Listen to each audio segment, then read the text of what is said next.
And if that's how the first game between these two teams is going... That could have very easily swung the other way. Oh, yeah. They're going to learn a lot after just one game. So the fact they have to play again, looking like fierce competitors. We haven't even seen the other teams play yet, but already the tournament's delivering. And I love everyone's like, they gave away too much. Both teams like just throw curveball after curveball. No assassin. This time a poke champion out of G4 in the mid lane. Being able to take a throw. I would love to see his damage graph. He was doing work. So, yeah, both teams being able to rise to the occasion. This is going to be a fun tournament. Certainly is. And for a little bit more on that last game at least, let's pop out back to the war room. Thank you very much, Pastry Time, and a huge congratulations to the Chiefs. Look, yesterday it was the same story, about 3,000 gold lead 14 minutes in, and they managed to close it out, but man, did it get intense. Oh, certainly was. It felt really back and forth, almost like watching a game of ping pong. You didn't really know who was actually going to win until the final nail was in the coffin, but the Chiefs replicated a very similar game to what they had yesterday in terms of, as you mentioned, the gold lead, some control on the map, but they actually managed to close this game out, so they did exceptionally well for their second first game of this tournament. Yeah, exactly. And we are going to bring up the first replay here, Rusty, and this is the one that's going to go through exactly how they started off this advantage. Of course, only 200 gold before this fight breaks out, but you've really got to watch out for fighting a victor in a choke point. You certainly do. And the Chiefs actually, they're the ones engaging this fight. So you can see just prior to this, they were looking for the blue buff. Raider's the one that secures that blue buff for himself. And now they're working their way back out of the area. But at the same time, Bangkok Titans had put that teleport down, and now they're ready to go. So we'll roll this one out, and just as the fight breaks out, Moss, as per usual, hits fantastic hooks. G4 makes his way in early, but Swiffer, here he comes, and destroys everybody in that choke point. You want nothing to do with choke points like that when there is a victor on the enemy team, but they walk straight into his hands. They play to the strengths of the Chiefs, and this is a quintessential Chiefs team fight. They just go in, and they time it well. Yeah, and we need to talk as well about what changed for the Chiefs from yesterday. The fact that, that comp managed to get them to that point, but what is different now? And you can't help but look at that bottom lane. Of course, Radier really going off on that Kalista.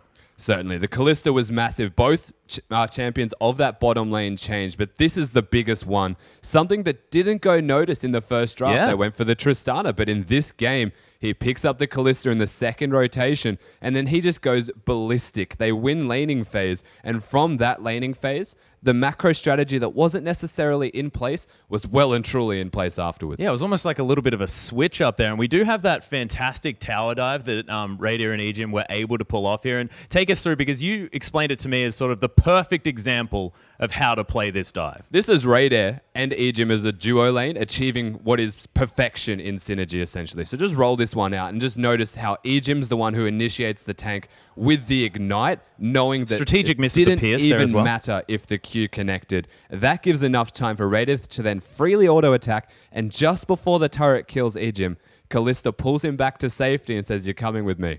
Yeah, it was fantastically well played, and they were able to get this off over and over again. And we heard this mentioned as well during the cast.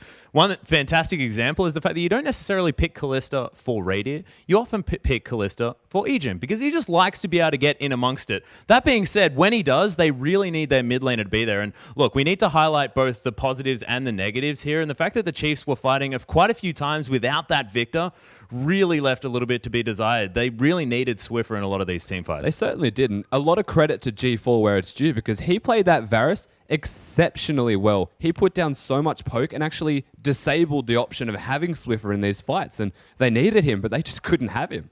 No, they couldn't. But we do have the next dragon fight that I want to bring up, and this is going to illustrate exactly what happens when you don't necessarily have that Chaos Storm put down as effectively as you like, and how you can just get hunted down by this Varus. Or in this case, you can't put it down at all. He doesn't actually get a chance to put this one down. Moss consistently trying to engage for his team. Chiefs, they secured the dragon just before this fight happens. That's what they were looking for. That was one of their big win conditions. So we'll roll this one out, and Moss tries to hit something. The spell shield was nice from Lloyd. Notice that Shen ults the Braum, so there's no way to actually save the backline members as Swiffer flashes in. He might want that Shen ultimate about now, because Warlock goes in on him and makes it hurt. This is a Sivir composition from Bangkok Titans, where they can press R and just brute force their way in. Raider has no answer. Ejim has nothing left. And the ultimate that finally comes down from Swiffer is a zoning tool. Now, they make a small mistake here. The gravity field is no longer available, and they recall in a bush. And this is a blind hook from Moss. It's fantastically played. He manages to pick up a kill, and it almost looks like Swiffer's going to get away.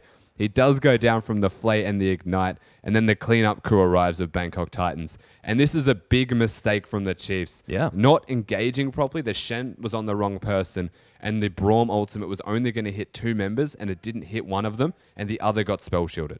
Yeah, it just wasn't quite enough there. And the fact that Swiffer blew his flash a little bit earlier on there, you could see when everyone was grouped up, he didn't have that summoner spell, couldn't get back in there with the massive burst damage and time it with the Braum. So maybe a little bit of a communication mishap, but congratulations regardless to the Chiefs. It was a fantastic match. Yeah, we're definitely just highlighting the fact that they've shown some mistakes. They do have some errors that they'll need to fix from this game, but they've definitely gone from strength to strength in between that particular replay, and they do look really strong. Yeah, and that does bring us to our next replay as well, Rusty. As we can see right here, the Chiefs, it just didn't quite go as well. And this reiterates the fact that they need Swiffer, and we'll see whether he's going to be able to make that adjustment moving forward. Certainly. The miniature health bar Spooks is making his way in very aggressively. This is the part where they actually make quite a nice pick. I know mini health bar Spooks. We'll just roll this one out. Hopefully it goes back to normal. There we are. They do actually make a pick onto the Gragas, and he's in a horrendous position. This is where they should back.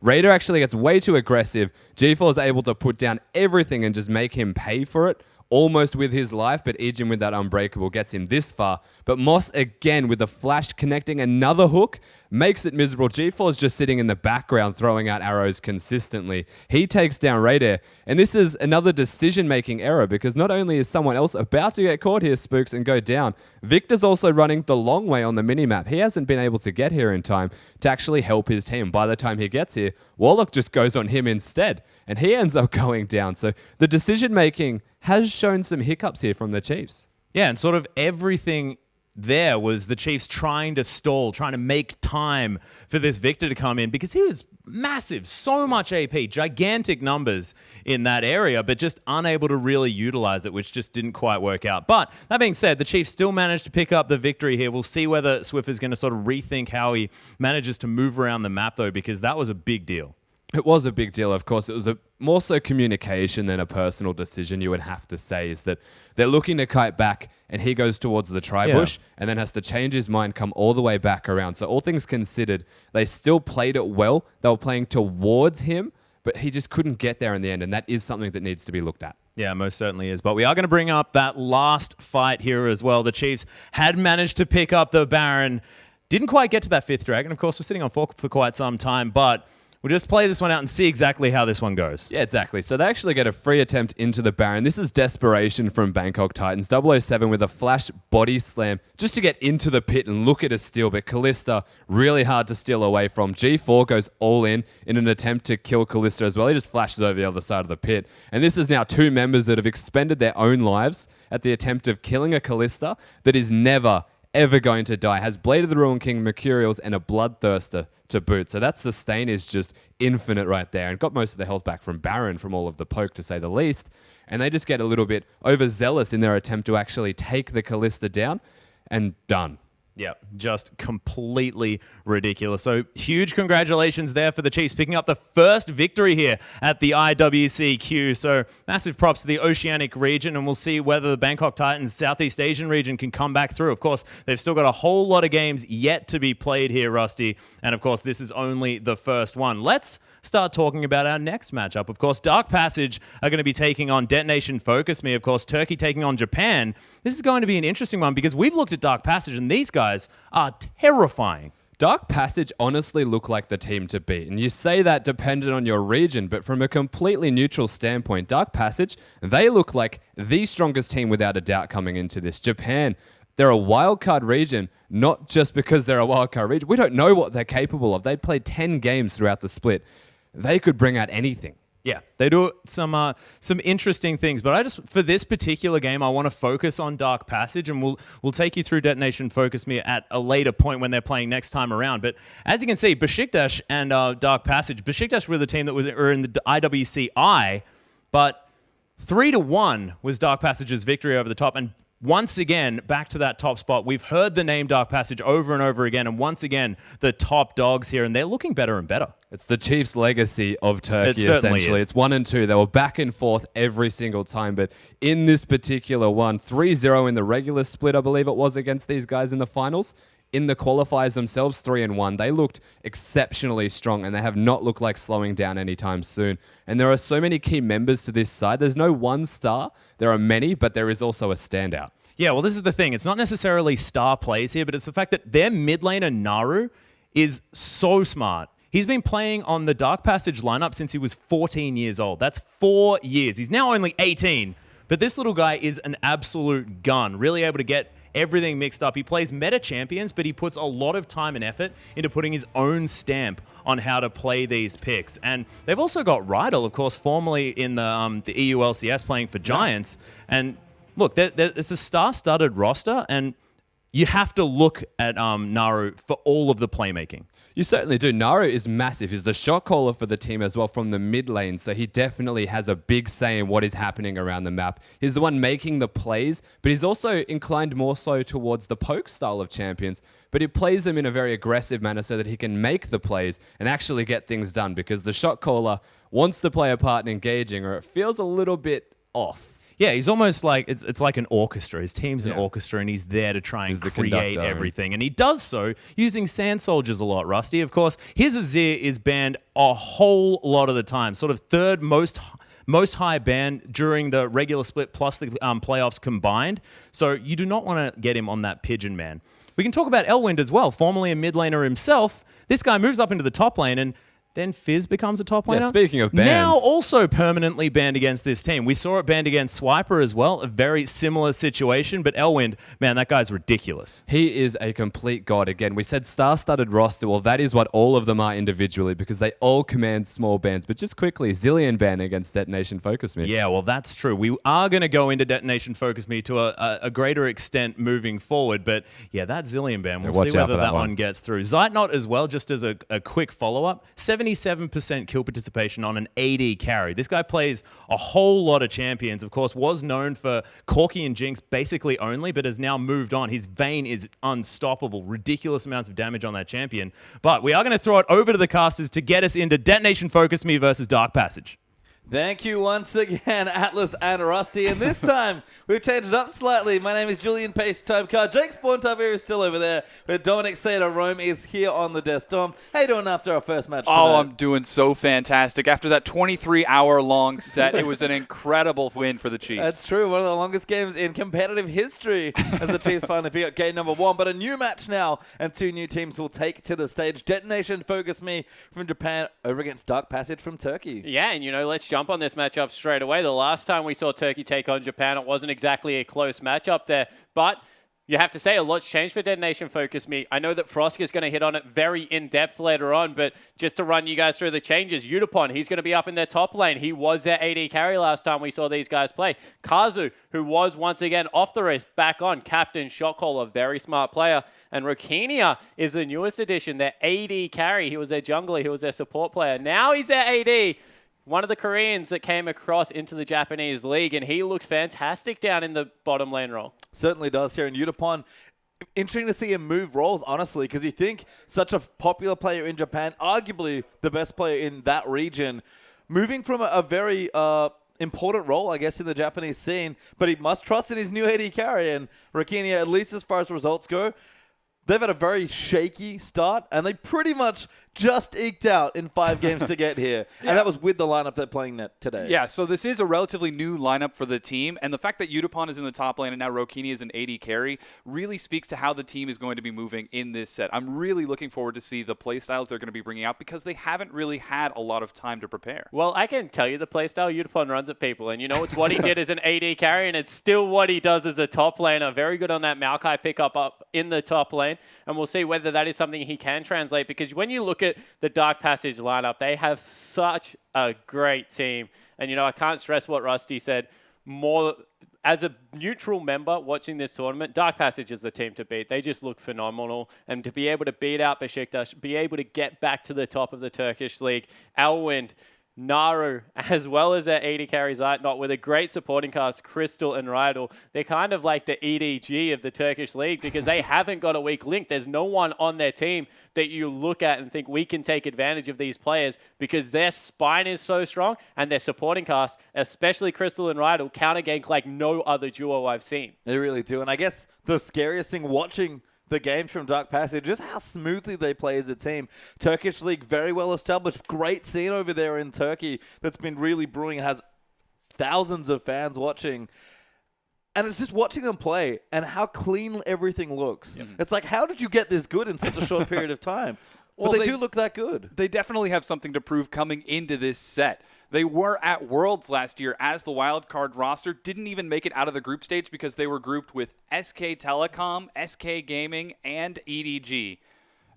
A group of death. Yeah. And now they're looking to get back into Worlds once again. I mean, they're going to have to put up some big games here. Yeah, they certainly do. And, it's always that thing as a wildcard region of being able to get back there, show your progression. That's what it's all about. And, they weren't able to make it to MSI. They were very well represented by Besiktas. I think everyone has to say that roster looked very good at that part of the year. But now people like Crystal and Naru really want to be able to get back to the top of that. And against Japan, a relatively new scene, the one thing that you will say is they have these picks that no one has seen before in competitive play. Like Zilean comes to mind straight away. But, Randuin's Omen Callista is also something that I personally have not played against very often and has made multiple appearances in the Japanese league. Essence Reaver Ezreal, once again, not a staple of many other competitive scenes. And but tends to make an appearance. And it's funny that you mentioned specifically those builds because that's all Udapon.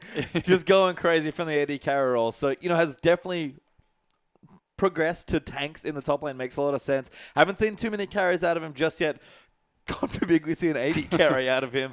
But who knows? And that's the nice thing. Even Seros, that mid laner who plays the Zilean, has looked like a very strong player in the region. He's like, when you have a player that's that crazy, they'll just pull out Zilean and then get it perma-banned against him for the rest of the league. Like, this man can do anything. And that was what DetonatioN FocuMe brought last time in the middle of the year to the Wildcard tournament, was just unpredictability. Yeah, I mean, I'm really looking forward to see if they bring out something wacky in this set as well. We mentioned the staple bans against them, the Ahri, the Azir, Zilean. How can you expect a Zilean to come in? And the thing is that one of the teams is going to slip up and just be like, that's a quirky thing. Like, whatever. Yeah, we'll let it through. one-time. And then, it's just going to destroy someone. Because, the game that you watch, the way they use the Zilean as zone and as initiation is really fun to watch. So I do hope someone does make that mistake. But, as we take a look over the other side, Dark Passage, they play in a very specific way. They have a great mechanical AD carry. We've mentioned his kill participation. He's legitimately bait some of the time where they just leave him up in the top lane, give him something like a Vayne, like a Callista, where he's able to be highly mobile, hop around the map, and then collapse on top of him.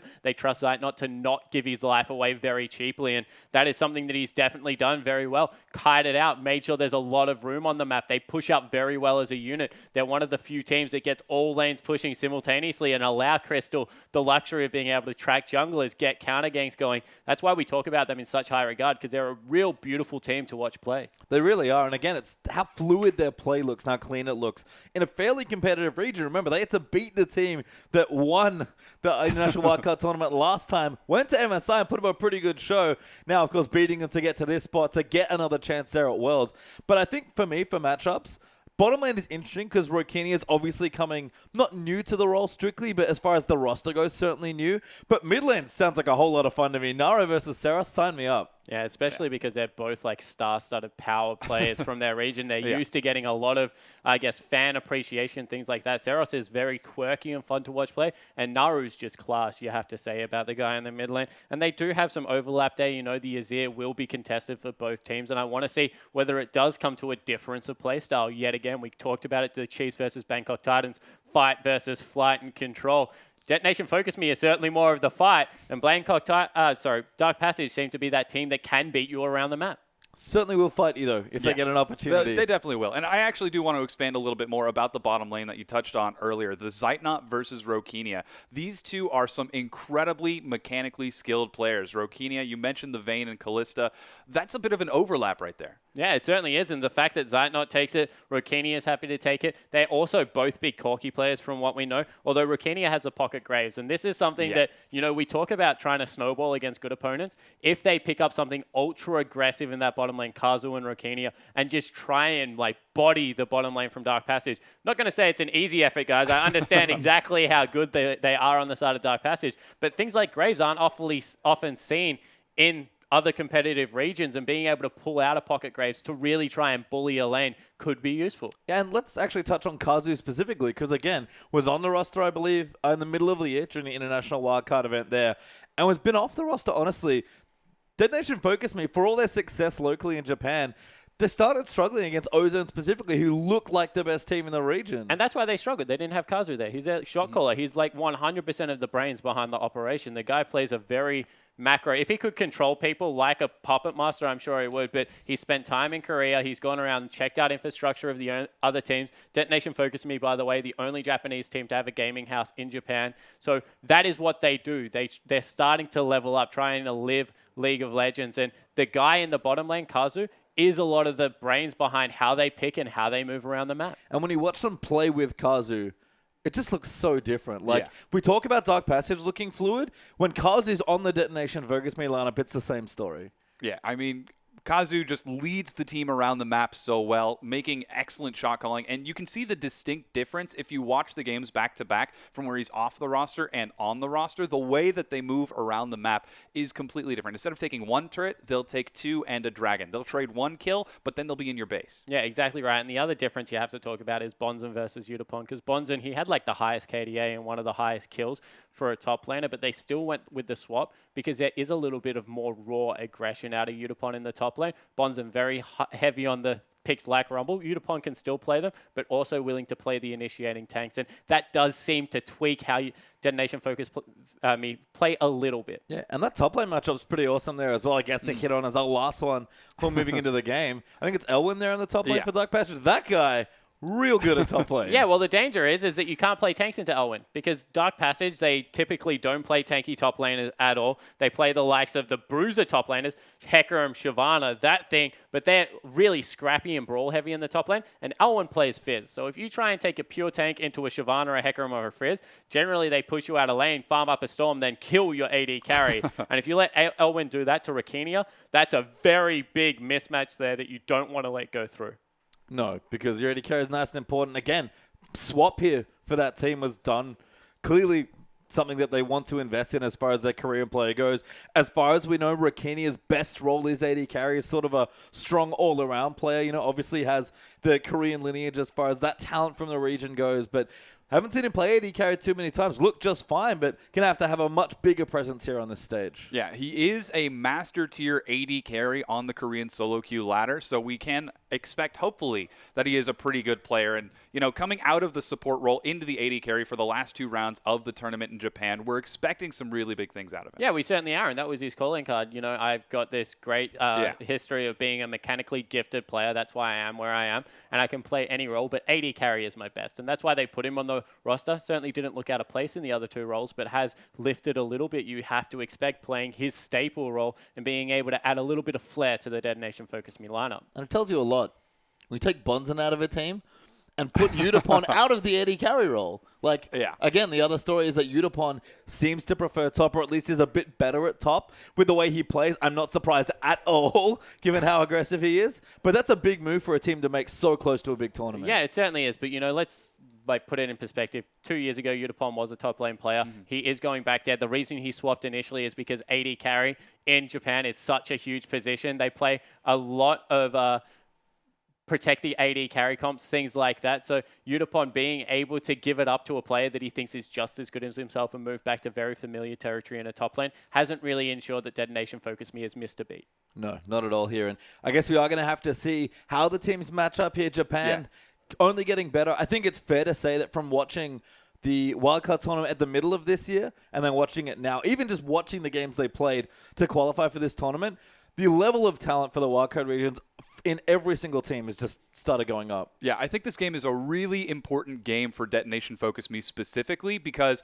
this is the first really competitive game that they've played. I mean, not to discredit Japan as a region, but during the regular split, they've played 10 games, and now they're coming into the international wildcard region against Dark Passage, arguably one of the higher contenders. If they can take a win, that would be huge. Yeah, it certainly would be, and you have to think what the wildcard tournaments do for a region like Japan, because they play very isolated amount of League of Legends, but they do have cross-pollination because they play on things like the NA and Korean servers, and they are able to pick up stylistic things from everyone else. They come into the wildcard. Sure, they learn things off the teams like the Chiefs, like Besiktas that were here last time, and they're able to take it back to their region. So the more they play in tournaments like this, the better off this region will be. And on a raw mechanics level, they're certainly up there with everyone else, and I think that's how they sneak games, by mechanically outplaying. But when you look at how well Dark Passage has been as a unit, should be able to see if they can, I guess, use all of that experience and all the international experience they got last year to be able to take that in and beat Detonation FocuMe. And everybody wants to get to Worlds. So you know that this tournament is just a little bit more special than the last one here. And you can kind of tell the teams are playing up. We do have players in the lobby, by the way, so game should be pretty close to that champ select. And hard to say what we expect. I'm hoping we see some really, if not funky picks, at least some funky bans. I want to just see first ban Zilean. We've done our homework. Get it out of there. We'll see. I mean, there could certainly be some wacky things. You mentioned Udapon. He is an older player. He could come out with something a little bit crazy to deal with Elwyn. So I'm really looking forward to see how those bans are going to be specific. Yeah, I certainly agree. I think that, if you are Dark Passage, a little bit of me would wonder what it looks like on the roof. Yeah. So, I might be inclined to leave I it get up, to play you twice. Yeah, I can take a look at it at least, show me what it looks like. Maybe it's something I want to steal. But, in all seriousness, I'm sure that these teams would have done a lot of research. You could see how well prepared for each other Bangkok Titans and Chiefs were, and I don't expect it to be any different for these teams. So we will probably get some funky bans. I want to see if there's anything special they have prepared for this. Maybe they have a bruiser to go up against Elwyn in that top laner that Udapon can try and bully him around a little bit with. Yeah, and to continue on that a little bit, the difference between the first two pick and ban phases for Game 1 and Game 2 from today and yesterday was actually remarkably similar. We expected the Chiefs to change something up to go with a completely different strategy, but they committed to it. They stuck to it, and they were still able to take the win with it. Chiefs went for a different strategy. They 2v2'd Game 2. They 1v2'd Game 1. They ran a Tristana. Draft phase. Yeah, so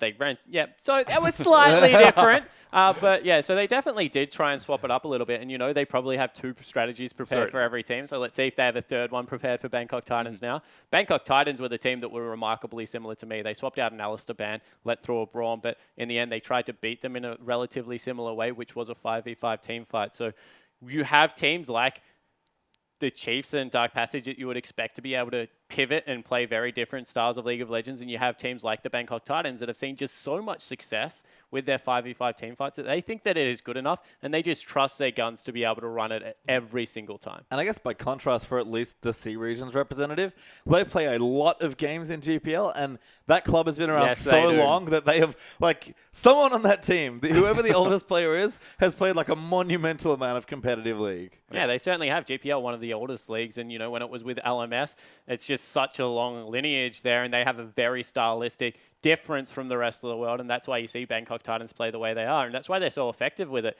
We keep mentioning it. Gold is irrelevant to these guys, and Japan won't be to that extreme, but they will follow a similar trend because of how they have been able to play a couple of their games. So expect them to also not be scared to team fight from ridiculous parts of the map. Yeah, I guess the opposite trend there is actually you look at the Turkish side, you look at Dark Passage, also one of the longest regions, has probably had the most success at the wildcard level. They won the last one, certainly looking to win here again, even though the teams have changed around. And if anything else, Besiktas, who looked very strong in the middle of this year, Dark Passage 3-1ing them, and just the games that they've played regionally recently, they look so scary. Rossi already said it. They're the favorites for this tournament. 100%. And let's not go berserk on home court advantage, but they do have it. So, they're playing in very comfortable territory. That when they are around, they're very much at home, native language speakers, all those things. It will be a little bit foreign, especially for teams like Detonation FocuMe. Sure, they've been overseas once, but this isn't a continued thing for them. So, that might play a little bit. Of course, Summoner's Rift is the same to everyone. We don't change it at all in any other region. So that's why it is such a good game like that. But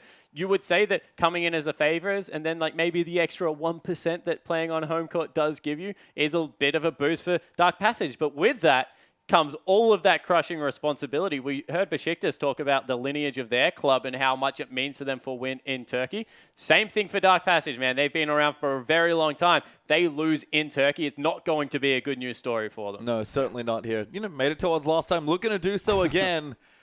Looking like we might be getting into Champ Select relatively soon. Yeah. So we're going to have a draft here for you. And again, important game for both these teams. First game that they'll play all tournament long. A momentum game. Exactly. Yep. You saw Chiefs versus Bangkok Titans. I don't know if anyone got momentum after that 50-minute slugfest. So if they can start off on a good foot, that'll be great news as well. Looking forward to see how Detonation FocuMe are going to come swinging into this set against Japan. I'm really hoping that they come out with something a little wacky and unique because they do have this new sort of lineup prepared. Yeah, if there is a game to do, it's probably going to be against a favorite, so I wouldn't be horribly surprised if they did. It's also a good game to just gauge your competition. But we are into Champion Select, guys. We are indeed there. Dark Passage over on the left. Detonation FocuMe going to be over on the red side. Rise actually the first ban there from DP, and he's going to be the first selection from Detonation FocuMe. And then a one ban to come here with 5 seconds left. What's ban number 2 going to be? A long consideration for this one. And they go with Gangplank. Yeah, so a very powerful pick right now internationally is Gangplank. He is a little bit of a lane bully once he gets that Sheen going and the barrels a couple of ranks. So not surprised. Once again, we said if there is going to be a curveball, we expect it to be the top laner. Udapon probably wants to take it to Elwyn. Is used to winning lanes. Elwyn not used to giving them up for free. Certainly not. Is Callista going to be banned away as well? Yeah. Gangplank is the champion to bully you out of lane right now. The Callista is no surprise. Zeitnot is a huge mechanical player. There is still Vayne available for Zeitnot and Rokenia. I expect that to be really contested. And then again, there is also that Corki as well. Well, last ban here for DP. It is going to be Shen. Seeing a lot of attention Free here in top this lanes. tournament Wow, so that far. is huge up in the top lane, being able to take it all away from Udapon. And they hit the Azir on their side of the map. Sarah, so a huge Azir player, but not wanting to give it over to Naru. Yeah, very strong Fizz available. Pick. So it makes sense here. The Fizz is up. That trusty Zilean's up as well. But we're going to stick to the jungle for first pick. It is Rek'Sai.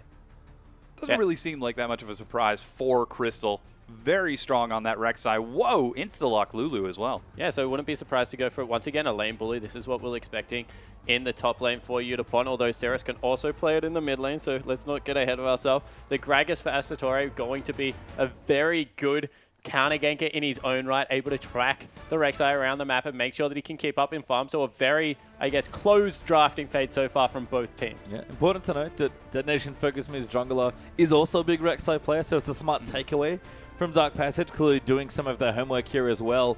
But a Lulu first pick's interesting, can certainly go in a bunch of different places. Udapon initially had Teleport Ignite selected as his first summoner spell, so clearly had that hanging out in his TR account. We'll see what Dark Passage wants to pick up here. This is so smart from Dark Passage if this is what they go with. We keep talking about Juggermore comps, and there's a reason for it. They're just so good, especially with Seros' history of playing the Zilean.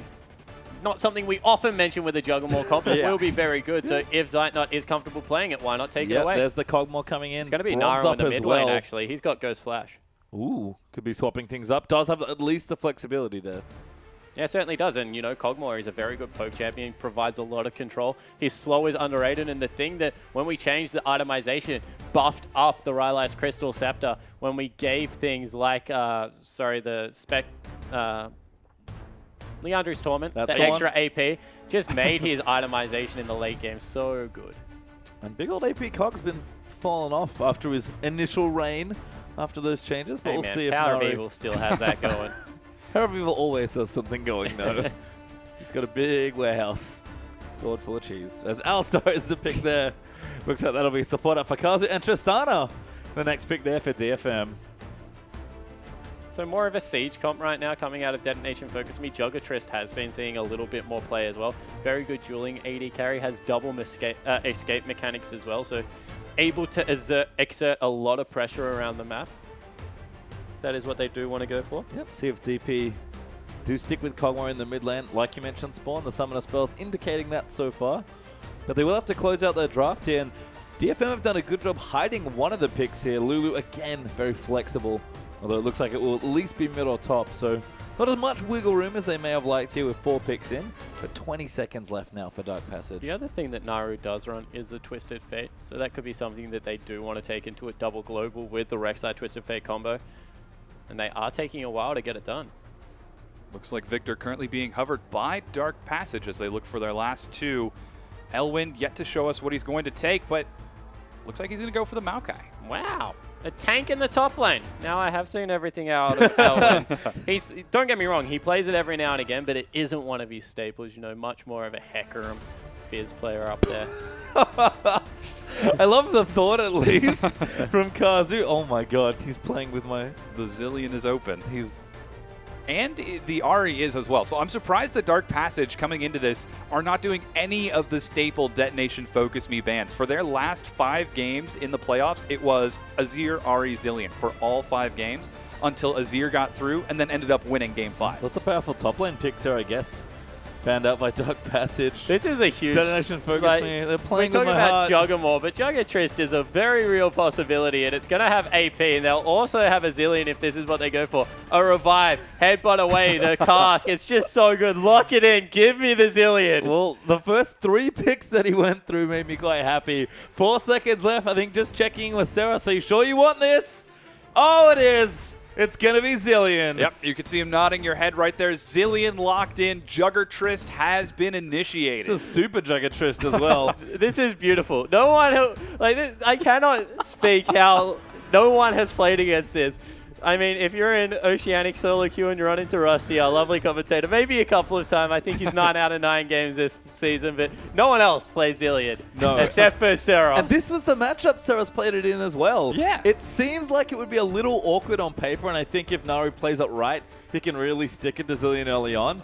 But it's very tricky once you hit 6 for Victor to do what he wants to do to Yeah, you. well, Zilean's great against control mages because they're kind of one and done. You know, they burst everything on top of you and they kill you. But Zilean, you can't Killian the Zilean pastry time. He just comes back nice and jolly, has all of the, I don't know what else he does in his kit, available for him to continually use. And for those at home that want to be able to replicate what Seros is going to do, if you're jumping in solo queue at the same time, you know, he goes a tier, he goes cooldown boots, and Morellonomicon gets nice and big with all this max mana and AP, and then just runs around the map. And I guess the other change was the bombs being changed. We've seen him use it as a good zoning tool. They've got Tristalt, they've got Grag Assault, they've got Alistar as well, actually. They have lots of good tools to do the one thing their team does, protect their Korean AD carry Rokenia. I'm actually really looking forward to how Detonation Focus Me play this out because we talked about Kazu being the intelligent player, being the proud shot caller for their team, but they're going back to a comp that they used with 5 Dragon Win condition. Yeah. Now they've got another super late game team comp. Yeah, exactly right. And, you know, the longer this game goes, the more they're going to be happy because especially if a lane swap comes through, probably going to starve Udapon a little bit at the start of the, I guess, game. So we'll see whether he's able to get big enough and enough items to be able to keep Rokenia nice and safe, or whether Dark Passage can just use all of their experience, all of their, I guess, value that they bring to League of Legends and run over the early game. I like that you mentioned lane swaps as well. Haven't seen one just yet out of these teams recently, but we'll have to see what happens. International Wildcard has shown us surprises already. And the first Japanese game has us leading to Detonation Focus Me. I admire your panache. He was going to move out onto the rift. Come on, man. We see Victor Rek'Sai all the time. Where the heck is the Zilean? Right there in the mid lane for DFM. Well, Astaroa is going to move himself out. We'll see what teams want to do as far as early vision and movement go. As Seros, not even using the skin. Yeah. Last time he took it, he did use Blood Moon Zilean, which is awesome. It is awesome. You're a great salesman, Dom. But he's not Especially in taking it that this tie. time, so... Oh, it's okay. We've got the chroma on Rocket Girl Tristana. Oh, wow. To cover for it. Wow. You got to make sure your team has the red. Whoa, Rydell. No, Kazu and Rydell actually going to have some sort of battle. Rydell going to win the early trade there with his passive. But it looks like neutral and pretty standard vision and lanes being set up so far, which I think for the Japanese side will at least be what they're comfortable with. It certainly will be. You would have to think that if anyone was going to throw the curveball of the lane swap, it would be the Turkish lineup, and that's what Leeds look like they're going for. Well, Zilean now, It's going to be answered as well. yeah, going to move his way up to the top. So is Rokenia. They've scouted this one out. Really smart play once again from the Detonation Focus Me lineup. Everybody wants to go top lane, but if DFM want the standard lanes, they'll get them. Hey, man, have you seen top lane? I have. The luxury apartment just off the top of the ref, you know. It Why is a would really you not good want to view. be top lane? Overlooking the cliffs Yeah. with True. dragons flying by. Nidapong going to jungle up, at least to begin with his Gragas. Zeitnot gonna maybe get some bad news here. Brom, Kog'Maw not bad. Especially if Or they try and Kazu. stack the lane. They saw Kazu, so Very sneaky. Zeitnot not going to be able to stack it, and Kazu, Zeitnot might even be zoned off a little bit of experience here. Where's his support? There's Ryder. There he is.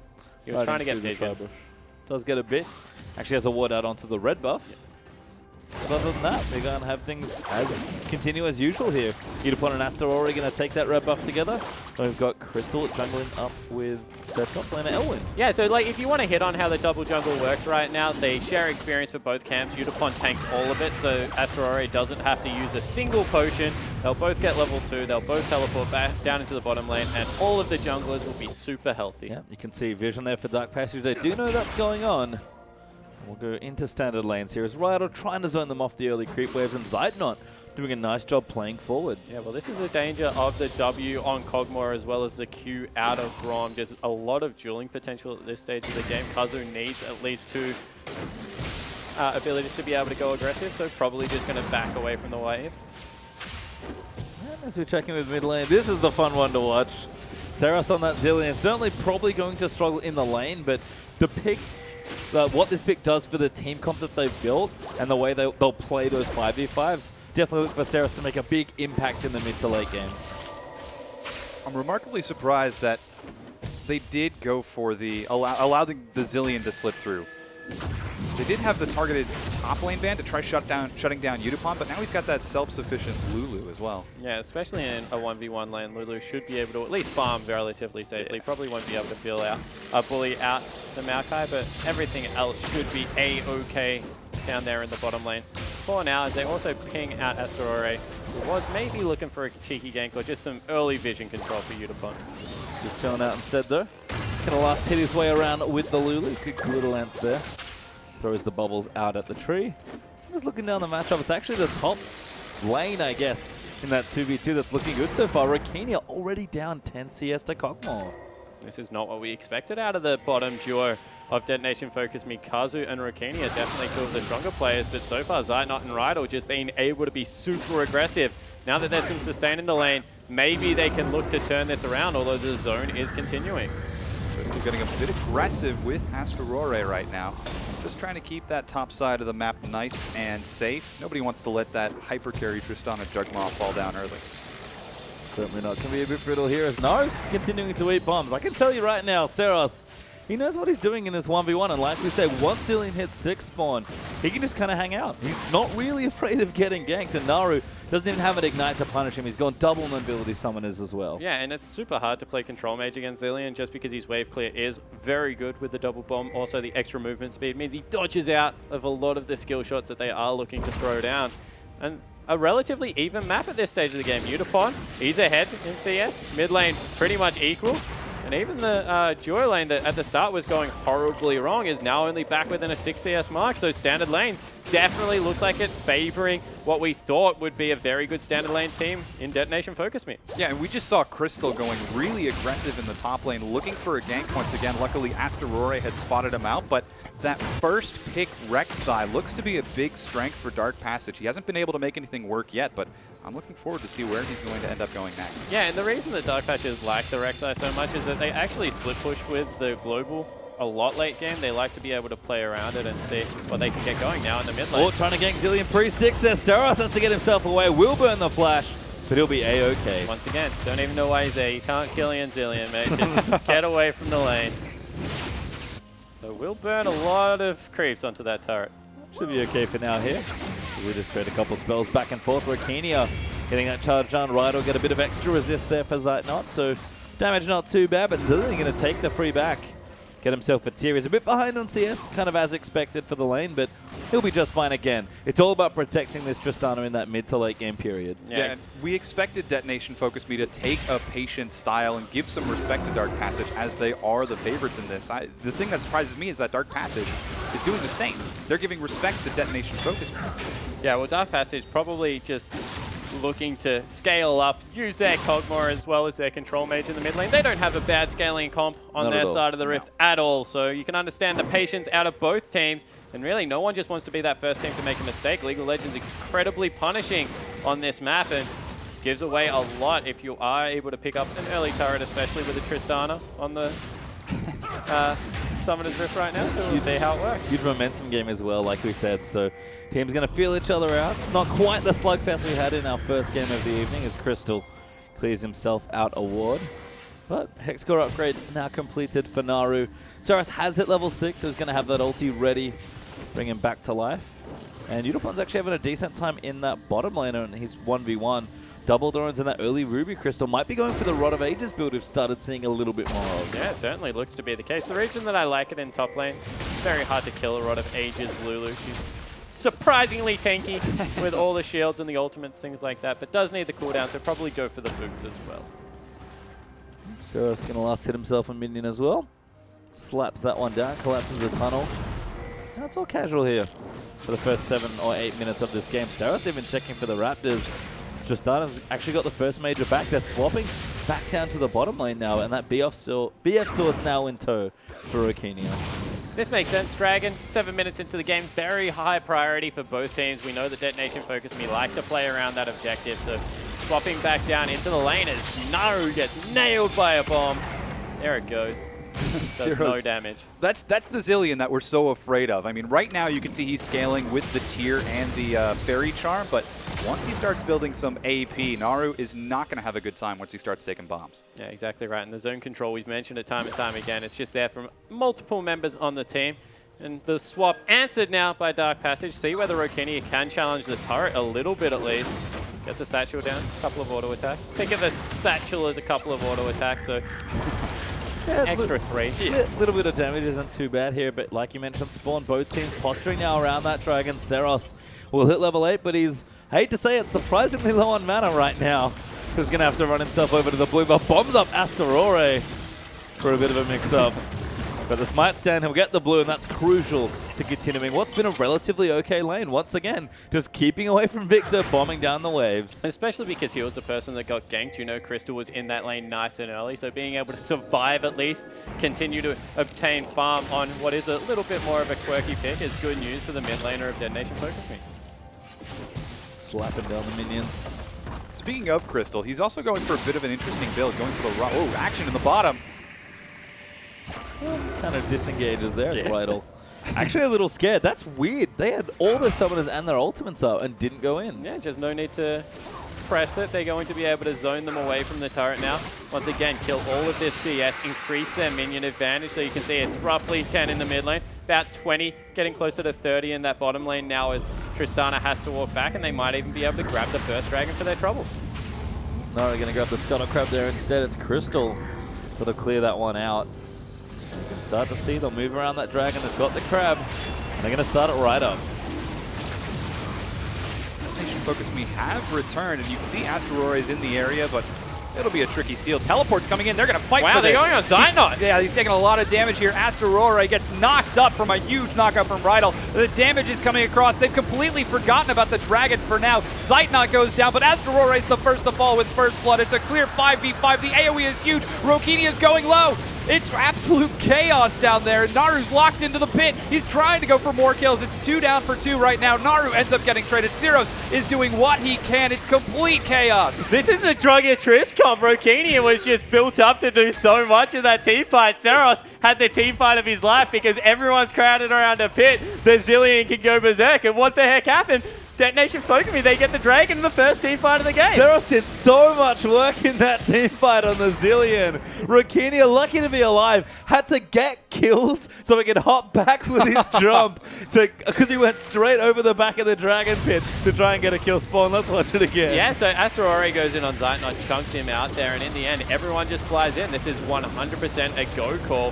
Kazu's in the backline soaking so much. Asterore's with him. They get Zilean nice and low, and the Chaos Storms on pretty much no one. Double bombs on Dragon, secures it for the Zilean, and does so much damage. You know, Crystal had to escape over the backline. Rokenia then able to hop back in once he secured the reset, and all of a sudden, Detonation FocuMe's late game scaling composition gets the first dragon. Yeah, couldn't quite kill Elwyn there and didn't quite get Crystal either. But Rokenia having a great fight, and look, we kind of saw it in the draft phase. This is how the comp's supposed to work. Yeah. Clean execution of the Juggernaut. I say clean despite all of that chaos, but Look at who the gold was distributed on as well. Rokinia, 1-0-2. Seros, he's completed his Morellonomicon and has the stacking tier 12 minutes in. Yeah, he certainly is on the right track. On the other side, though, Elwin has been able to pick up a slight advantage, got 2 kills, has gone straight away towards that Righteous Glory. Doesn't want a team fight to go that way again. You can see Seros continuing to zone. Zilean, a pest in the mid lane. Just amazing he can do this against someone like Victor, but really smart last sitting under tower. And this is what wildcard tournaments bring, man. Like, who else plays Zilean? This is the guy that plays it competitively around the world, and he's showing the strengths. He's equally farm. He's up in kills. Just credit to Seros being able to have the guts to play it in an international setting. Especially against a team like Dark Passage. Really good opening here for the team as Seros going to continue bombing things away. They're getting stronger and stronger. A lot of aid is being worked on there by Udapon as well. You can start to see the AD carry is also getting stronger. Rokinia taking some damage, forced to jump out as Crystal Wow. looks to dive. He's locked under the turret. Oh, he gets knocked into Rokinia, but Rokinia gets the kill. And what a play out of the Detonation FocuMe lineup. Once again, getting the jungler underneath the turret, ensuring the layering of CC is completely perfect. And Dark Passage, the team that we expected to be able to take, they're struggling very hard early game. Now Udapon getting in there, getting the shields down as well, but Elwin's got the ulti popping away. This will be quite a long fight if it happens. Udapon's already used his ulti. Elwin, he's going to keep chasing him down, but Udapon, I think he knows he's got mana going on. He's going to keep running in. Elwin, is he going to get 1v1 by the Lulu? Crystal's going to try and make it a 2v1. He flashes forward, he gets the kill, and Crystal's too late. And Udapon goes massive in the bottom lane. Rokinia falls down to Zeitnot. Action happening everywhere, but this is the style that will suit Detonation FocuMe. Who solo kills a Maokai? What is this? Well, this is what we talked about. Udapon is the guy to do it. He's the top laner. He played an AD carry for 2 years, and now he's got Lulu, completed Rod of Ages. That's not going to be a protect. That's going to be an I'm going to murder you, Lulu. Yeah, a bit of extra tankiness to go when we talk about the Bruiser picks. Didn't expect the Bruiser Lulu spawn. But that's what we've gotten, as Rokinia did die as well. Zyda with a great play in that bottom lane gets himself to Trinity Force. Yeah, you can see that it is up to about 40 CS, so they need to continue to team fight around their strengths right now. It is the Zilean, it is Lulu with a lot of extra AP. If they can set up once again for another successful Dragon fight, I know they are down in gold, but because of how their composition works, unless Kog'Maw really scales up and is able to shred the front line with efficiency, it's going to be so hard to kill Tristana twice with all the shields. A little worried, though, that Rokinia might not have the damage that he wants to really get things going. He's got the Avarice Blade. He just needs attack speed, man. As long as he gets the attack speed, like everyone else adds damage on top of him. So, you know, it's a very valid concern, but unless they can close out against a Zilean with all the wave clear in the world, it is going to be hard. Crystal caught out clearing a ward. He's been looking for a gank top lane for the past minute or so. Not quite able to find it, but this guy has been trying to make plays all across the map. Last time he did in the bottom lane, it ended up costing him his life. And then missed it in the top lane. Udapon soloed out Elwin. Seros now roaming down. Oh, he's quick. Sweeps the brush. Assassin Zilean, but he doesn't quite commit the journey. Don't know why. He runs it in about 2 seconds flat. Has got the brown bags, but more importantly has the speed up. But you can see Zeitnot and Rydal, they're all class down here. They're 40 CS up, continuing to back away when they can't make plays. Seros. This is hilarious. This is great. But I mean, kind of the members I that hope other teams are watching this and they're like, this gives me an idea. Worlds with Zilean would be very fun. Oh, Naru eats a bomb. Boom. That's actually quite a lot of damage. Especially if he double bombs like a team fight again. Look at like Ed on top of Astorare on top of Rokinia, and he's diving into the fight with the wild growth would be very fun to watch. So once again, Japan showing us an interesting strategy. Dragons up in 20 seconds. Crystal dashes back to get onto that side of the map, and Elwin sitting on his teleport right now. We'll see if this one also goes to Detonation FocuMe as Dark Passage looked ready and prepared. Zeitnot with the completed Triforce. Well, the best part about the last Dragon fight was Dragon was more of a side note than an objective. Yeah. And I mean, that's great. Oh, big place in the mid lane. Seros, though, he's got the ulti ticking away. Naru's going to try and snipe him. Seros flashes himself out. And Naru lucky to be alive as Crystal's here again. But once again, like Naru, he's like, I should have control over this lane. Seros is like, I don't care. I'm just going to sit here and do so much damage. I have the ultimate. You can't really kill me. They're both going to go back to lane, but bottom lane turret did fall in Dark Passage's favor. Double recall out of Naru and Ceros. Crystal's in front of the Dragon, but it doesn't look like they want to take it. The bottom tier 1 was also taken by Zilean. We keep on talking about that CS advantage. It's up to 60 creeps ahead of Rokenia now. Zilean and Rydell, they're doing a real good job right now. Kog'Maw's such a power pick. We see it a lot around the world. It just adds so much shred as well as mid-game power into the composition because of the Trinity Force power spike, and we'll see whether Detonation FocuMe are able to pull off a miracle team fight one more time around this Dragon area. Oh, Ceros completed his back. He's going to need to see large rod completed now as well. Utapon clearing creeps, but he does have his ultimate and the teleport ready. Kazu coming in onto Naru. That's a good pick if they can get it. Exhaust is down. Gravity Field going to stun up Kazu, but he's popped his ulti. Elwind now going to come down. I think he got stunned by a Zilean bomb. Knock up there for Utapon as he pops his ulti, but the rest of Dark Passage now riding into the backside. Astarora in trouble. Utapon's going to die, but Zilean ult's there. Zilean charging in and a huge ult up from Naru. Kazu, little too low, is going to go down. 3 kills already for Dark Passage. So this time the team fight goes to Dark Passage. Utapon on the back end. Going to get tagged, but should be okay. Crystal going to keep chasing. Smite is down. The Prey Seeker gets it, and they'll get themselves toward the Dragon. Oh, God. Oh, Ceros. He wants it. He wants to stop them. They are quite low, but he's a little low on mana now, and they are going to start the Dragon. Wow, Ceros is unrelenting, man. He does not want to let them have this. He did steal the last Dragon. He's not going to get this one. He's out of mana, has to back away. 4-0 team fight. Dark Passage grabbed the Dragon. They've now got a 5,000 gold advantage. This game looking like it's going to be tough. And a great start, honestly, there as Kazu gets the pick out on Naru.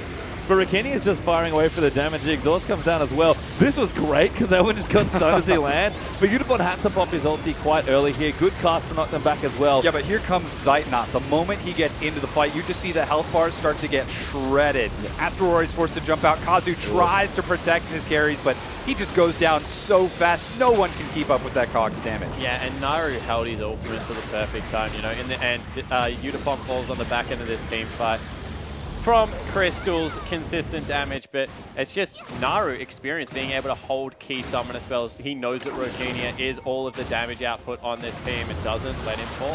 4,500 gold up now for Dark Passage as they leap ahead in gold. Zilean quickly building towards a Blade of the Ruined King with that recurve bow. And it's all that damage building out from the big carries. We expected the bottom lane to perform well here for Dark Passage. Zilean having a great opening game. It certainly is. You know, he's just so far up, 55 CS. He's going towards his Blade of the Ruined King with that recurve bow before even the first item is finished up for Rokenia. He's a guy that's set up for a lot of success. He needs to go a gold efficient build, see if he can get some attack speed in there.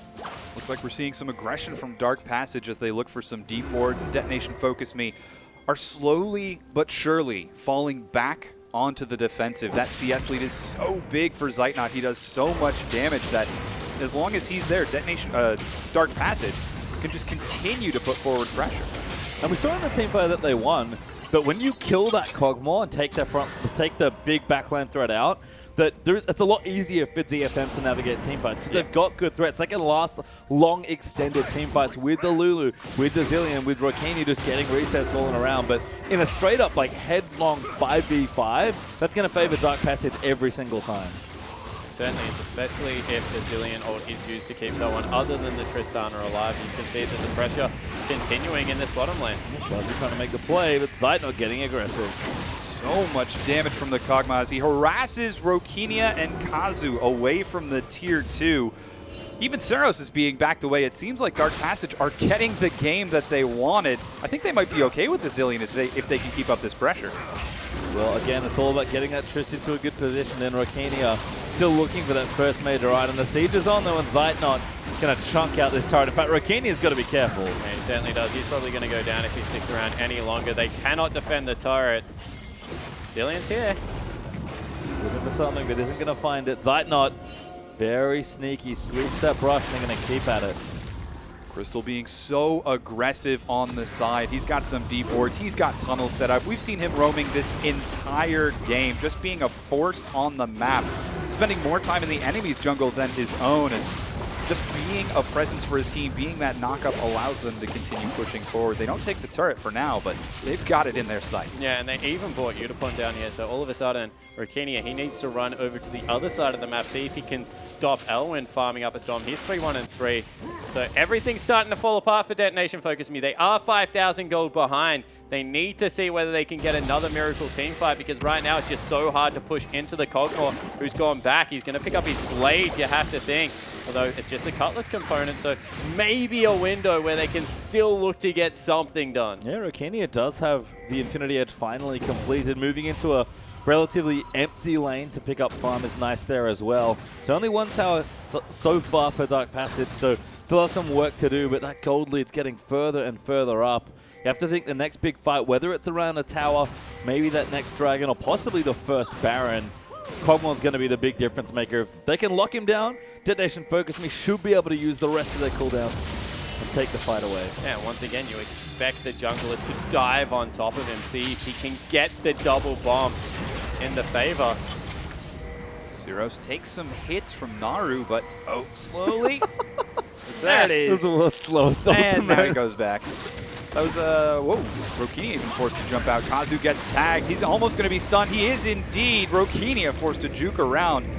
But once again, Crystal playing to his AD carry, looking ready for a dive right now. Yeah, it's so hard to kill the two support mages. You know, you can't kill Zilean because he's got the revive. All of a sudden, Udapon, he's got to speed up and that huge, I guess, addition to his health pool. So just continue to pressure the lane that's fallen behind. Get all the turrets on the map. Make sure that you're zoning Detonation FocuMe away from farm. All of a sudden, it's 7,000 gold. And the Japanese team looks like they're struggling in this macro gameplay. Starting to really open up this map now at Dark Passage. They've got the outer ring of turrets felled. They leap up in gold and open up a nice amount of space. As Zilean and Rydal are going to chill out for a little bit, but Zilean realizes no one's coming to his trap. Lane's pushing back into them, so there's no reason for them to leave there. As you see, they're trying to control this dragon area. Detonation FocuMe, they love to fight over this objective. They are so far behind, but you still expect them to pull the trigger.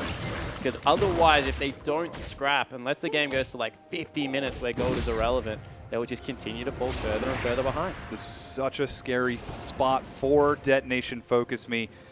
Zilean rushing in with the completed Blade of the Ruined King. Crystal, just with a fresh recall, completes its Locket of the Iron Solari. And even a needlessly large rod on Naru. These guys are going to do some damage. Yep, 5 seconds after that, Dragon's up as well. Dark Passage is going to look to keep that going. Udapon with the teleport, sitting at level 14 with some home guards, is getting damaged under that top outer turret. Naru hits a bomb. Power transfer and the Braum going to help him out with the shielding. Zeros does do decent damage as well, keeping this wave here for as long as he can. The Dark Passage already on the Dragon as Asterora is going to charge his way in. He's looking for the initiation, but he can't quite find it. Damage now going to turn around as Udapon going to come down there onto that ward, but he's surrounded by members of Dark Passage. The Exhaust is down. He has to flash and Wildcard to get himself out safely. Laser not enough there, but the damage might be done. Yeah, it certainly is. All of this Bomb! sudden, Detonation FocuMe cannot fight. Bomb has a cooldown, a certainly timer, does. guys. You have to wait for it to tick. Yeah, it certainly has a fuse. But they are able to pick up their blue buff. Detonation FocuMe were not on the same page. Asterora got too far ahead. Udapon completed the teleport after his team had disengaged, and then they split around the blue buff. Dark Passage thrived in that situation, and you could see Zilean walking in 1v2 basically into the Asterora and incoming teleport from Udapon and almost killing both of them. And we keep seeing this from Cogmore, I feel like. Again, when there's such a large threat zone when your W is active as Cogmore, there's a reason that you started taking the Lulu out of the Cogmore comp. Look, it's still good if you can get it, that Juggernaut style comp, but even when you don't have it, Cogmore's placed so far forward now because they know as soon as they pop their W, nobody is safe. Yeah, exactly right. And, you know, especially when you're ADCS up in a major item, there's no way anyone approaches you on this rift. Zilean is an absolute monster. And because there isn't a threat of an assassin, there's just double control mage against him. There's no, I guess, no one to really chunk him out, burst him off the rift unless they get the perfect situation. Oh, looks like action in the bottom as once again, Dark Passage, the trio of trouble, look to take down this tier 2, and this time, Udapon can't keep it standing. Yeah, far too much damage there from Dark Passage. Zilean with the Trinity Force and the Blade done. will clean that out. Nari getting stronger as well. He's got a death cap on the way after the double. Oh, he was looking to jump on him then. He was like, I will get something eventually. Mark my words. Saros goes back as well, buys cooldown boots, and I think that blasting one's fresh as well. So we're going to have a bit more damage. 201 has not died yet, which is par for the course for Zilean. Clouds are going to help clean out some of these creeps with a bit of help from Rokenia. But that death cap's now done, and Dark Passage, you can see, he's starting to really flex that gold league with all these big items. Yeah, they certainly are. You notice the turrets, that's huge CS advantage. So Detonation FocuMe just need to see what they can pick up around the map. Yeah, and to continue on that, with Kazu filling in as that primary shot caller, we're lauding Kazu for allowing Dark Passage to make large macro plays around the map in the LJL and take advantages over other teams. But against Dark Passage, it looks like it's Dark Passage who are the ones setting the pace, and Detonation FocuMe can't seem to keep up. Yeah, and it's just because of that bottom lane. You know, when you give away such an advantage to a power pick like a Kog'Maw, it's going to be so hard to try and bully any team, because any team fight they take right now, unless Kog'Maw dies initially, like before anyone else approaches it, it's just going to be a bad fight for Detonation FocuMe. Oh, Vital looking for a pick, doesn't quite find it. But you can see Zeitnot's been left to his own devices now in the bottom lane. Dark Passage know that he is more than strong enough to fend for himself. There's actually maybe a fight breaking out, not quite yet, as Saros gonna throw some bombs in. Great double bomb, actually. Naru's gonna eat some decent damage, but he's also quite strong as well. And that team fight's gonna be tricky. Dark Passage just looking for their next opening. You know, Saros is being a nuisance right now with the Zilean, and he's doing some pretty effective poke. I am concerned about his damage in the team fight. Can he keep up with Victor with the fully upgraded Hex Core and Rabbit? No. Yeah. Short answer, definitely not. His team's 8,000 gold behind. His damage isn't going to be what it's about. He needs to make sure he's using that utility to get now the 2-item Tristana into a position to be able to take over, get the reset, put out all that damage. Sure, it's nice that he adds some damage, but this zone that he creates is even more effective. I actually like what Udapon's doing as a result. He's going looted. Zeko is right. Pops his ulti. Crystal going to go in onto Saros. That's not a bad target. Zidnot eats a bomb, but the Lockets pop there. They're going to dive straight in onto the Zilean. They'll get him once, but he revives up as Rokenia's got the wild growth on him. Saros will try and run up, but Naru's going to delete him. Now Astaroria in trouble as Victor's going to pick up the double. Rokenia will hop to safety, but Udapon will get chased down. He's got no ultimate left as the Brawl passive stuns him. Alistar will die to Zeitnot. That's 4 kills for 0. And you can see how much quicker Zeitnot shreds the front line than what Rokenia can. Just not able to get enough work done on the back end of the team fight, and that'll mean Baron for Dark Passage. This is a scary position for Detonation FocuMe. Rokenia face checks into Elwin. He's going to trade some good damage back across. Might be looking to take the tier 1, but it's a scary situation for a lonely Tristana. And there's the Baron buff. Now going to be taken away from ZP. Crystal will shut that down. He's got his, doesn't actually have his smite, doesn't need it, never mind. Apparently used it early. Empowered recalls go back, and Dark Passage, 10,000 gold up already. Yeah, let's take a look at this. Saros gets caught out on the front end, and you can see how much more tanky they are. Zeitnot, he just walks forward like an absolute machine. He doesn't care. He's just continuing to auto-attack whoever's closest to him. You can see that that puts out so much damage. Naru also able to help out. On the other end, it's just Rokenia. Saros doesn't do much at this stage of the game, doesn't have all the AP he needs, hasn't scaled up. And that just means a clean team fight there for Dark Passage. Yeah, Elwind and Crystal getting into the back line played that so excellently. They didn't even have to kill anyone. They did it as a side effect, but they bought enough time for Naru and Zeitnot to shred through Detonation FocuMe. That gold lead really mounting up now for DP. Well and truly 10,000 gold ahead. In fact, getting closer to 12.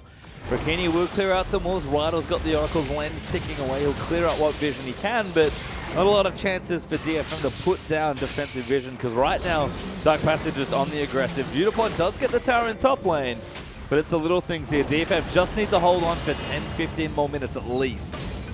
They certainly do. They have a little bit of wave clear coming out of Zilean. You can see that he's not really all that concerned, although the face tanking takes most of that turret self. So DP going to look to see if they can push in.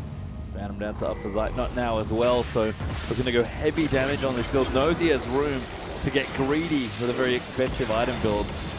But he's so far ahead he doesn't need it right now. He's going to charge it out of this turret and it's gone. This tier 2 is getting crushed by Dark Passage as they push further and further forward. Elwin, even though he has teleport, is now grouping up with the rest of his team. They could be looking for a dive as Naru drops a forward laser. Instead, Dark Passage is going to play this relatively slowly. I say that as Zeitnot starts attacking the tower. Asteroid looking for it, but Naru just wipes him off the rift. Yeah. That was a lot of damage, and you can see that Detonation FocuMe maybe just a little bit too far behind. Udapon had stopped his teleport. All of a sudden, they're going to face tank. This will be the first inhibitor of the game. Yeah, it goes down. Udapon trying to split on the other side of the map is not with his team. There just isn't enough wave clear in the Tristana Zilean. I can't believe those words just came out of my mouth. But Dark Passage will not be stopped. Udapon's trying to look for a tier 2. And yes, continuing to push. Probably has to back away now. Dragon will be the next objective for Detonation FocuMe, because Udapon might have even been caught in the bottom lane. Good prey seeker from Crystal. Udapon misses like Little Ants.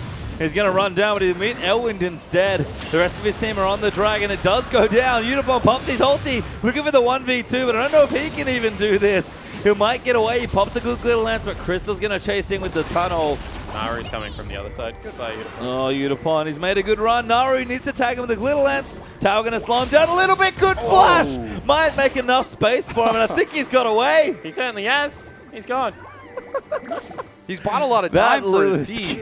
It must feel so troll to have this run away from you.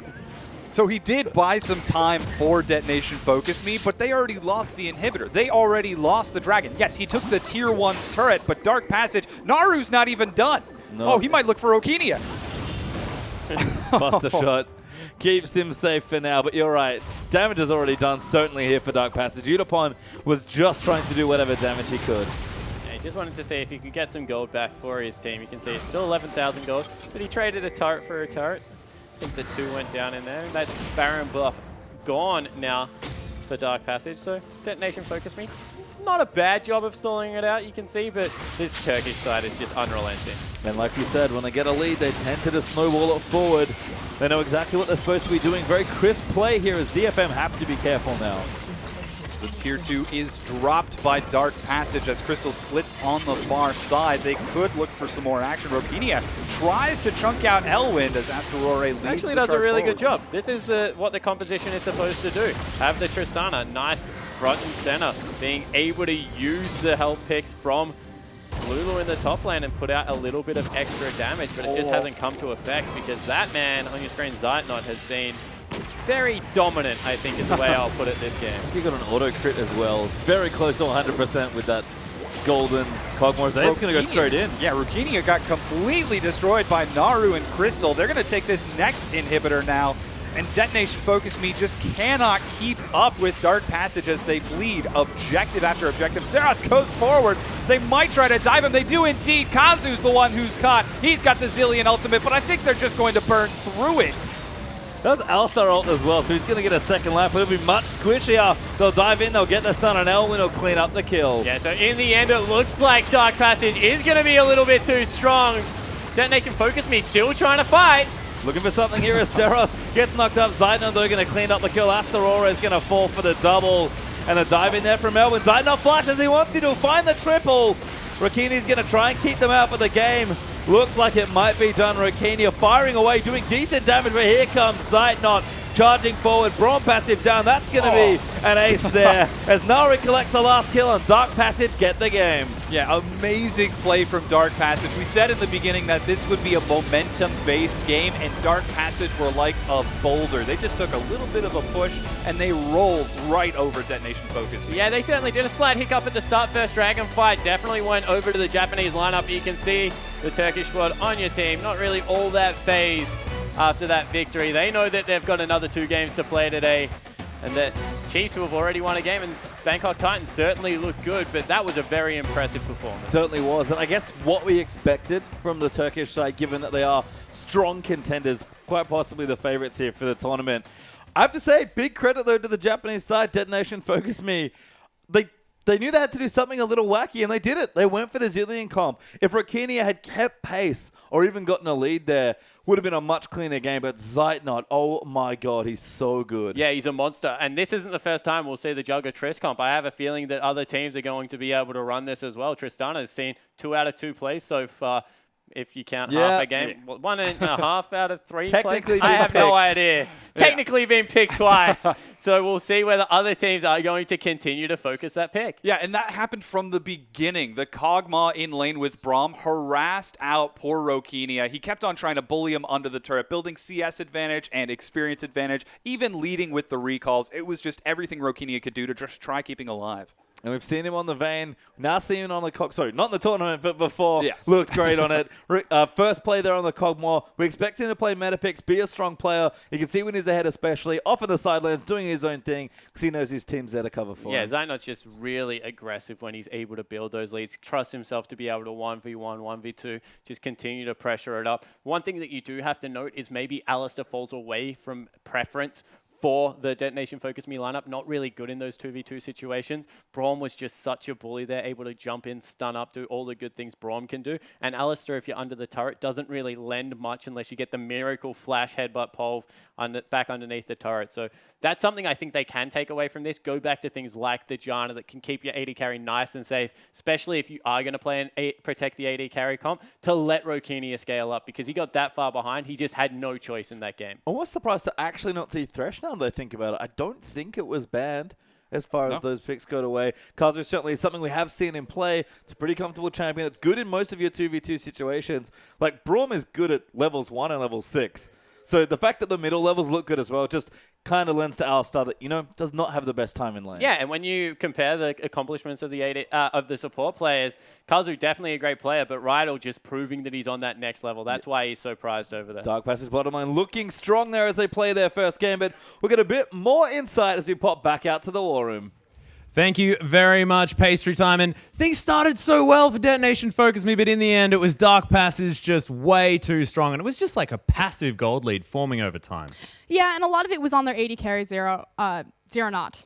Zeitnot. I'll get it. It's because there's an AD carry in the Japanese league called Zeros. So for a second, I was like, oh, no, it's not the Japanese team. It's Dark Passage, the Turkish team. So their AD carry, the Kog'Maw, they're getting just a massive CS lead overall after all the chaos was done. And that was really what led Dark Passage to the back half of that game. Just fantastic macro play. Yeah, it was fantastic. But we are going to bring up the champ select here because we want to talk about exactly what was picked up here. Of course, we'll talk about the Zilean.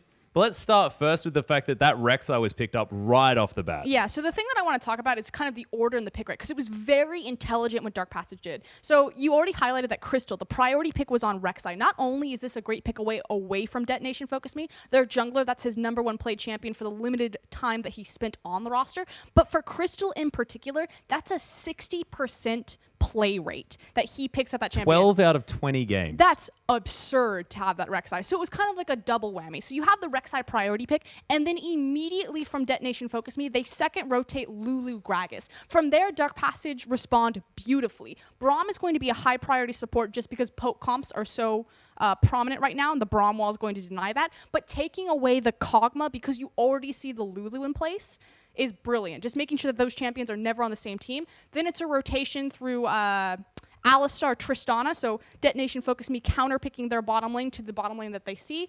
And just the fact that Victor wasn't touched. Azir is already banned. He's the big control mage next to him, and Azir was actually banned on purple side by Detonation FocuMe, and Saros is a massive Azir player. Again, the 3 champions that were banned away from him consistently were Ahri, Azir, and Zilean. He does end up getting his hands on Zilean as the last pick, so the counter into the matchup, and he's very comfortable on this matchup. The one game that he did manage to get a Zilean and make his name for himself, it was into a Victor, but it wasn't enough this time. Yeah, and you really can't leave Azir up for Dark Passage, sorry. They're on the blue side. They are going to be first picking that if they can, of course. In their grand final against Besiktas, they picked it once, and it was banned all 3 other games, and they dominated with it when they had it. But let's go into our first replay, because this shows that Detonation FocuMe, they can play with this Zilean, and I thought that things were going to just go great for them from that point on. So the thing about Zilean is he has to sacrifice a lot of lane pressure, but this fight actually snowballs Saros ahead, and he's able to itemize into CDR into damage immediately, which is why the lane dynamic, I think Spawn made the comment where Naru's like, I should be winning this lane, and Saros is like, I don't care. It's because of this fight. So we can go ahead and roll this through, and the big thing is the fact that DP, all of their primary carries, Zeitnot are trapped into the back of the pit. And Saros is going to land 2 chained bombs right into the back of the pit, picking up the dragon, but also landing the stun. From there, Rokenia is able to just push forward and play Janitor. The other big thing about this composition is you have the Zilean ult on Rokenia. Now, it's not procced, but that's how this comp works. It's a regeneration comp. The fact that you have a wild growth, you have the chrono shift, it's all about empowering that Tristana hyper carry. Yeah, and it's about trying to make that work and making sure that you've got Zilean safely in the backline. He can revive the Tristana. She can be playing around the front line of these engages. It's the Juggernaut comp. Yeah, it sort of is.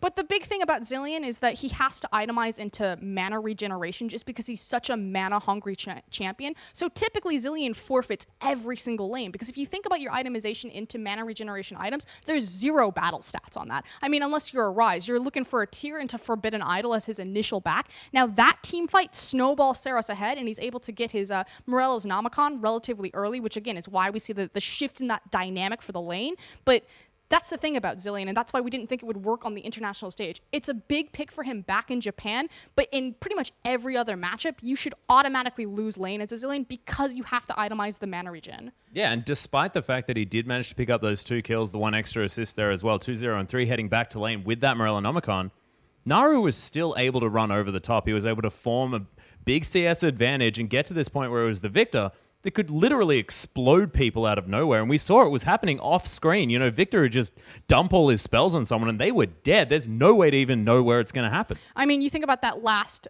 deletion of Gragas where Victor just dropped all of his damage is front-loaded. And that's the thing about Victor right now. Like, you would normally see that damage out of someone like LeBlanc, who has a single target spell rotation where they just blow someone up. The power of Victor is he can do the exact same damage, but across AoE targets.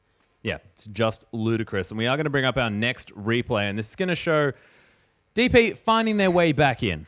The other big thing is how Detonation Focus Me's composition is misused. Again, it's all about applying the Zilean ultimate and the Lulu ultimate to that Tristana, and the Lulu ult is actually used on Udapon this time around. So we can go ahead and roll the clip.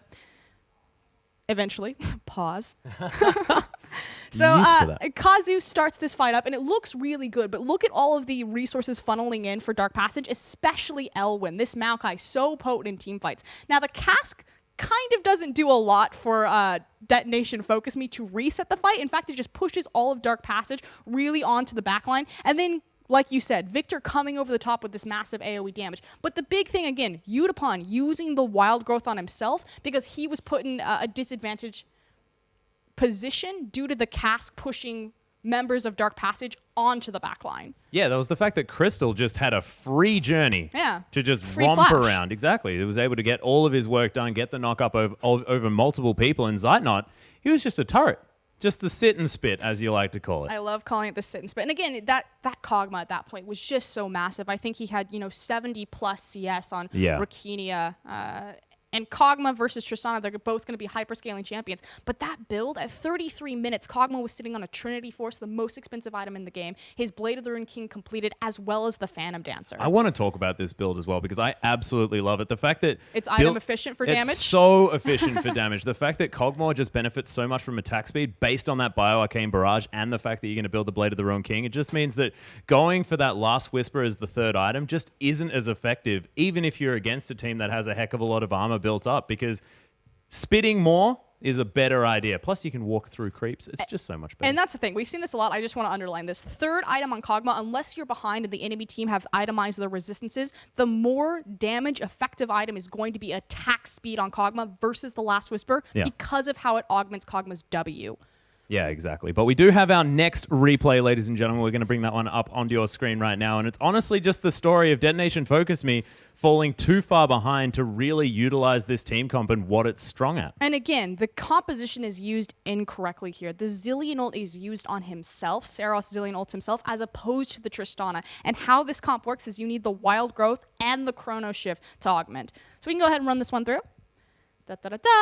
Rydell starting this one up, getting some good CC. Victor controlling the fight, forcing Detonation Focus Me to one side. And again, by forcing Detonation Focus Me there, they're able to find the pick on Saros. There goes the Chrono Shift onto himself, which means it's not available for Rokenia. He gets the Wild Growth this time around, but it's too little too late. The gold lead is too massive, and Detonation FocuMe are on the run from the very beginning. Yeah, and there's the fact that Naru was just completely untouched, able to get all of the work done that he needed to without blowing any summoners. He was not under fire throughout that entire fight, and he was just walking around doing ludicrous damage. Barely even needed the is what he was Chaos doing. Storm. It was silly.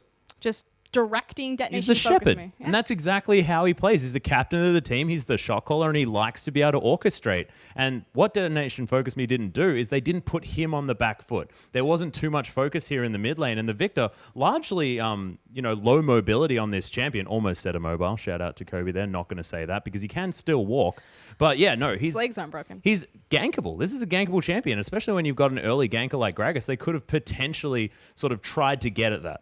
I think it just goes back to the brilliance of the priority pick, making sure that Rek'Sai was the first pick and taking that away from Detonation FocuMe's jungler. But then Crystal is so good. Every time you watch him, Crystal is always exactly where he needs to be. He'll tend to bounce between the mid lane and the top lane, but he's never not there for a counter gank. And it speaks volumes to how much Rek'Sai means to him as a team, just because Rek'Sai has that semi-global presence. If she has her neural network of her tunnel set up, to help Crystal be where he needs to be, just that stronger. Yeah, not to mention the fact that that is Crystal's MO. That's how he plays the game. He's not necessarily a 1v1 jungler. He's not the kind of guy that will, go into the enemy jungle and fight, but he's massive counter jungler and just tends to know exactly where the enemy jungler is. He's a very cerebral jungler who'll be able to get around there, make sure that he's in the right places at the right time to get counter ganks off when he needs to, and to steal away buffs and camps when he can without being spotted by the enemy team. This guy, that is his MO, and Rek'Sai is the perfect champion to be able to do that. I'm really glad that you brought that point up. No, I completely agree 100%. Yeah, it's fantastic. But we do have a Detonation FocuMe video here, so we'll see how these Japanese players have made it over here and how they're feeling about the IWC as it's starting up.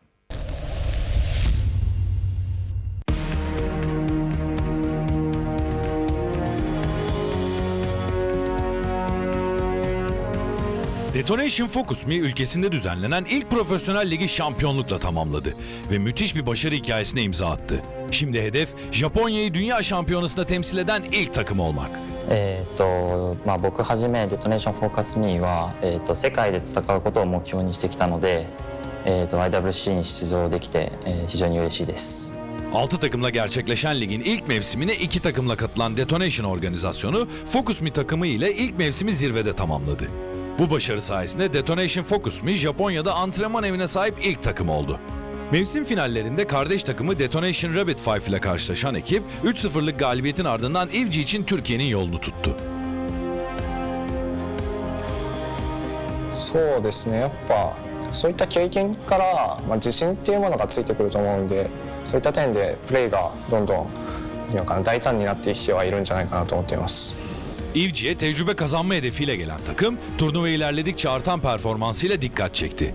Turnuvanın ikinci gününde Chaos Latin Gamers'ı mağlup eden Detonation FocuMe, Japonya'nın uluslararası arenadaki ilk resmi galibiyetine imza atıyordu.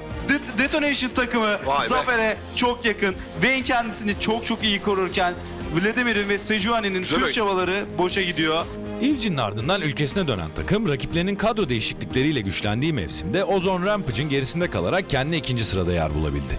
Yarı finallerde Seventh Heaven karşısında alınan 3-2'lik galibiyetin ardından finalde mevsim boyunca yaşanan sahne tekrarlanıyor ve DFM lig aşamasında arkasında kaldığı Ozone Rampage'e 3-1 mağlup oluyordu.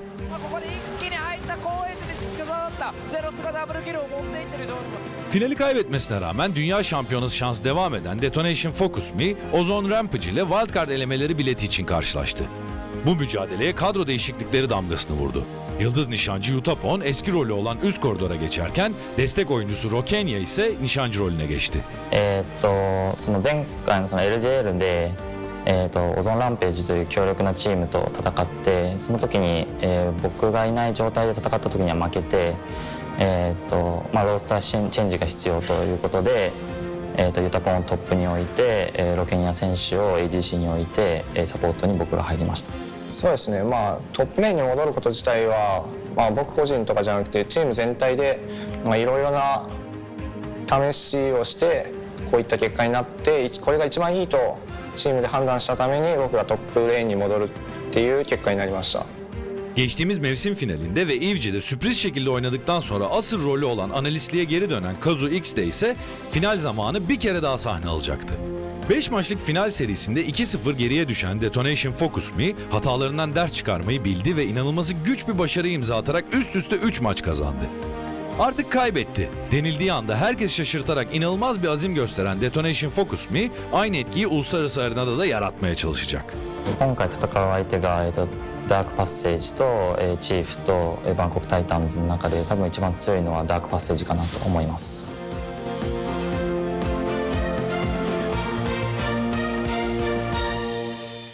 And as you could hear right there, of course, Detonation FocuMe putting Dark Passage up as their #1 rival here, of course. A very difficult first game to jump into against these guys, but they're staying on the desk. They're playing against the Chiefs right now, and we just heard a little bit about their history here, Frosker, and so can you take us through maybe how these guys made it after IWCI and what happened to this team? Yeah, so I want to talk about the season overview for Detonation FocuMe because it's been a long road. Now, the first thing you have to understand if you're not a big fan or at least comfortable with the LJL, the League of Japanese,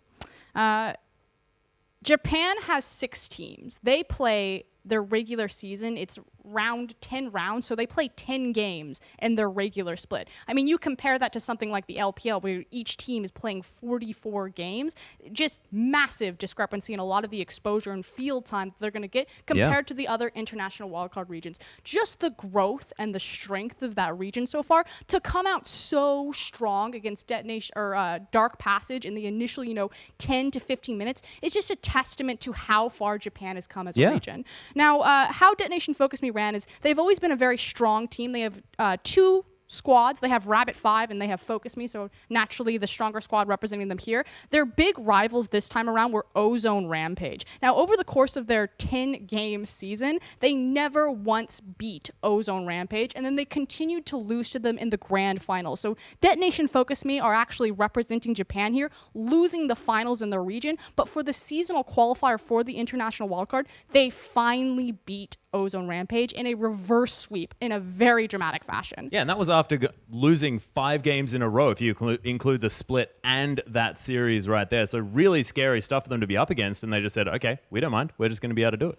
And they did it on the back of a crazy roster swap. So you have to understand that they've had multiple roster swaps over the course of the season. They didn't even have their current jungler. Rokinia actually started as their jungler, moved into their support, and is now playing AD carry for them. And he started playing AD carry for them in the season qualifiers. But the big guy that I want to talk about is Yutapon. Now, if you're not familiar with Yutapon, he was the all-star AD carry for a very long time for Detonation FocuMe, and this guy is nuts. I'm just trying to think about the easiest way to explain him. He'll build Essence Reaver Ezreal because he understands that since they're playing on 200 plus ping, it's hard for him to hit skill shots, so he augments Ezreal's attack speed off of the passive. But it's this type of mentality and creativity in his builds. He's done Randuin's Omen on Callista and chased down Zed players. Like, he'll just go ham. This guy is nuts, balls to the wall, very mechanically talented, but swapping from the AD carry position into the top lane because it was what was best for his team. Yeah, and we already saw he managed to pick up that solo kill in the top lane there in their first game here at the IWCQ. So I don't think that we've necessarily seen the last of this team. We are going to see them play a whole lot more times, but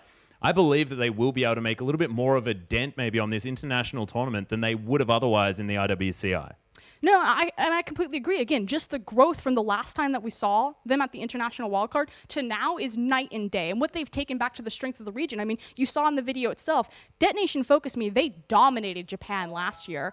The Rascal Jesters the year before that. And now the region as a whole is just getting so much stronger. Ozone Rampage showing up big. Yeah, Ozone Rampage really making things work. And do you think that this would be a different tournament? Do you think that Ozone Rampage may have been stronger here? Or do you think that Detonation FocuMe, the team with a little bit more international experience, are definitely the team that need to be at this tournament? It's a little bit hard to say. It's almost like a Bangkok Titan situation where, you had a front runner for a majority of the season. And at the very end, it was kind of unseated in a very, again, I cannot underline this again. They made a roster change, a big roster change right before the season qualifiers to get them in here. So this current iteration of Detonation FocuMe have only been playing together in the current roster swaps for, I think, a total of 5 games.